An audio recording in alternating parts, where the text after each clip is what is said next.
So this is the Tech Buyers Guru at the HyperX booth at CES 2018. They're showing off their latest RGB modules. In 2017, they actually announced RGB modules. They never came to market, but this is kind of the second gen product, and they are ready to take this to market in Q2. It uses an infrared detector, so I'll show you how this works.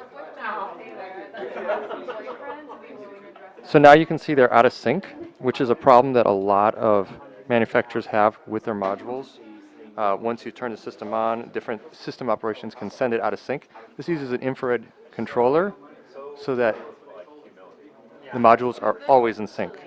All right, even after your software sets it, it's not constantly pinging, and so it cannot control your modules. But this infrared module system uses the first module as the lead module that sets coloring for all 4 modules.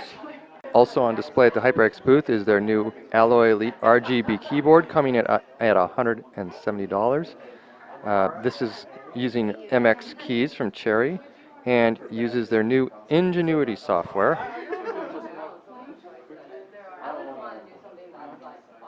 That allows you to take full control of the RGB effects.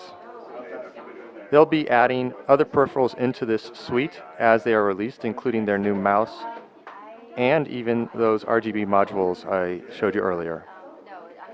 Last up at the HyperX booth is the brand new Cloud Flight headset. This is HyperX's first wireless headset. It's extremely light, extremely comfortable, and is the only wireless headset to use 50mm drivers.